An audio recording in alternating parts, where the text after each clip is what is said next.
ও ভাই রে ভাই, বাংলাদেশ ফুল প্যাকেট হয়ে গেছে।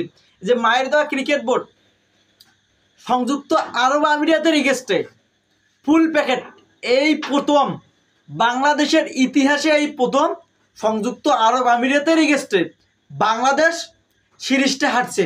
এই যে বাংলাদেশ ক্রিকেট বোর্ড, এই যে ফারুক ভাইয়া সবসময় তো বিসিবির টাকাগুলো ট্রান্সফার করি নিজের হ্যাঙ্গার মধ্যে ঢুকাইছস রে ভাইয়া। এই বাংলাদেশ ক্রিকেট বোর্ডটার একবারে পাশা মারি দিছস ভাই। তো গাইলেইরও আমাদের দর্শকগুলোর যায় আসে না ভাই, তুই পদত্যাগ কর, বিসিবি থেকে দ্রুত তুই পদত্যাগ কর। তো বাংলাদেশের মানুষ চায় না। ক্রিকেটের জন্ম ইংল্যান্ডে এবং ক্রিকেটের মৃত্যু বাংলাদেশে, ক্রিকেটের মৃত্যু বাংলাদেশে। আজকে একটা গুরুত্বপূর্ণ ম্যাচ ছিল সংযুক্ত আরব আমিরাতের এগেস্টে, আমরা সিরিজ হারছি। এই দিনটাও আমাদের দেখতে হয়েছে কেন? বাংলাদেশ ক্রিকেট বোর্ডটার সব চলছে সার্কাস, সব সার্কাস চলছে। প্লেয়াররা খারাপ খেলতেছে, বোলিংলে খারাপ বোলিং করতেছে, ফিল্ডিং বাজে ফিল্ডিং দিচ্ছে।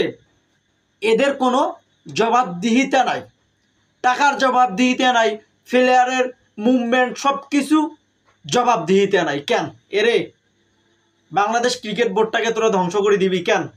কিনলেই এরে হাঙ্গার পোয়ারা হাঙ্গা মারানিরা খেলতে পারস না, তোরা খেলতে যাস কেন? এই যে জুনিয়র সাকিবটা ভাই কি বালের মতো বল করিস ভাই। এই যে একটা মোমেন্ট কৌশলে আসিয়ে রে ভাই, তুই লাস্ট 2 ওভারে 14 রান লাগে, সে জায়গায় তুই 13 রান দিলি। ছক্কা মারতেছে এই রিশাদ হাঙ্গা মারানি, এরে হাঙ্গার পুত রিশাদ মারানি 3 বলে 3টে ছক্কা। কেন ওই 3টে ছক্কা না দিলে বাংলাদেশ ভালো একটা কন্ট্রিবিউট করার চেষ্টা করতো। বাংলাদেশের বোলিংরা যে ধরনের এক্সপেকটেশন রেখে বলটা করতেছে ভাই, তারা মনে হচ্ছে যে তারা ম্যাচটা জিততেছে, মানে তারা ম্যাচটা জিততেছে, তারা শিওর ম্যাচটা জিততেছে। তারা যেভাবে পাচ্ছে সেভাবে বোলিং করতেছে। শামীম এরে শামীম হাঙ্গা মারানি। এই যে একটা গুরুত্বপূর্ণ ম্যাচের মধ্যে কোনো ইনফেক্ট নাই।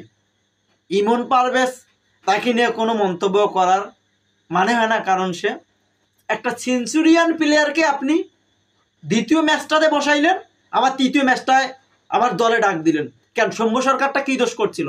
সৌম্য সরকারকে নিয়ে যে ব্রেঞ্চে তোরা বসাইছস, পানি টানাইছস, সৌম্য সরকার কী দোষ করছিল?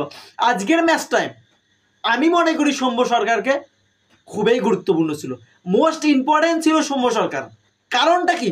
আমাদের আজকে রান করার দরকার ছিল বেশি। আমরা সংযুক্ত আরব আমিরাতের এগেইনস্টে আমরা বেশি রান টার্গেট দিব, 200+। সে জায়গায় আমাদের রান কত টার্গেট দাঁড়াইলো? 163 রান। এই 163 রান হইতো না, খুব যদি হইতো 120 রান বা 130 রান। আপনার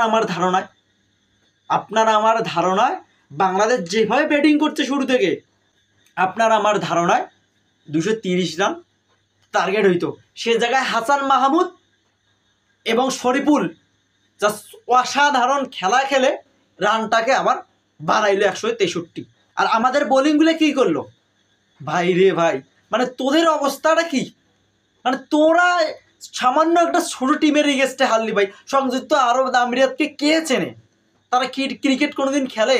আপনি আমি কোনোদিন দেখি নেই যে তারা ক্রিকেট খেলতেছে, বড় বড় মেগা টুর্নামেন্টগুলো খেলতেছে, অথচ বাংলাদেশ বড় বড় মেগা টুর্নামেন্টগুলো খেলতেছে, তারপরও তাদের শিক্ষা সবর হয়েছে না। এবং আমাদের আবার নেক্সট সিরিজ পাকিস্তানের এগেইনস্টে এই মাসে। ভাই তোরা সংযুক্ত আরব আমিরাতের এগেইনস্টে খেলতে পারলো না, আর পাকিস্তানের এগেইনস্টে তোরা কী খেলবি ভাই? মানে আমরা আজকে কোথায় দাঁড়াইছি? আমাদের লেভেল এখন নিচে। সংযুক্ত আরব আমিরাত আমাদেরকে সিরিজ হারাইলো 2-1 সংযুক্ত আরব আমিরাত 2, বাংলাদেশ 1। হাঙ্গা মারানি ভাই, তোরা বাংলাদেশটাকে শেষ করে দিলি ভাই। এই যে ফ্রেন্ড ফলোয়ারদের ইমোশন, যারা জার্নালিস্ট স্পোর্ট তাদের ইমোশন, প্লেয়ারদের পরিবারের ইমোশন, তোরা ব্যাগটি নষ্ট করছস। হাঙ্গা মারানি ভাই, তোদের পিকনিক জীবনে শেষ হবে না। বাংলাদেশ হেরে গেছে, সংযুক্ত আরব আমিরাত ওয়েল ডান, তোরা জিতছস ভাই, তোরা ভালো খেলছস, তোর ব্যাটিং বোলিং দুর্দান্ত পারফর্ম ছিল, হায়দারের মতো একটা লো ক্লাসের বোলিং মেড ইন্ডিয়া 2টা উইকেট নিচ্ছে আমাদের তহিদ হৃদয়। ভাই আরে আরে তোরা যে লেভেলের খেলছস ও লেভেলের আমরা খেলাটা আশা করি নাই। তোদের কাছ থেকে আমরা একটু ইমপ্রুভ চাইছিলাম ভাই, তোরা সেখানে আমাদের ডোনেশন করে দিলি। বাংলাদেশের জন্য সরি দ্য স্যার, বাংলাদেশের জন্য সরি দ্যাট স্যার।